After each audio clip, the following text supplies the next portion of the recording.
came out to my mom. I came out at 21.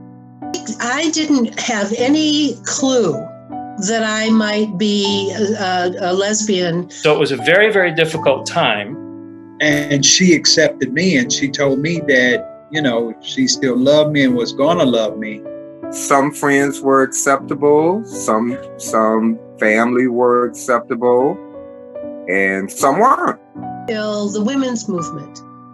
And that was in the 60s and 70s.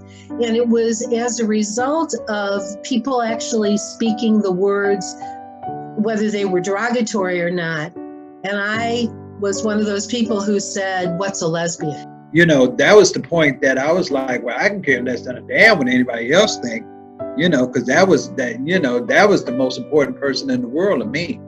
You know, I broke down crying, and I didn't know what she was going to think, but I kind of felt at that time that I needed to let her know. I needed to say that to her.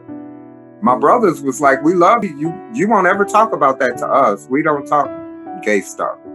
So, and to this day, we've never talked about me in that regard. I said, I need help. So I called my folks. They went through all the things that parents typically go through. It's just a phase. You're not thinking right. So I went to this women's bar, thinking it was a women's bar, but it wasn't. It was a lesbian bar. Who knew that there wasn't just a women's bar? There were women's bookstores. And of course, as most mothers are, she knew.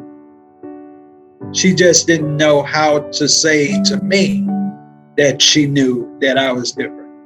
And when I told her that, and she said, "Well, you know, what do you want? You want a trophy or something?" You know. My mom loved me. She didn't care. She finally came out to her. She told me I already knew. I was just waiting on you come to tell me. And you my son, so. This will never happen to me again.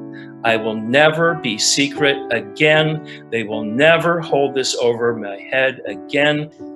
Anyway, I found that I was very comfortable there. And the more comfortable I got, the more I started to question my own sexuality.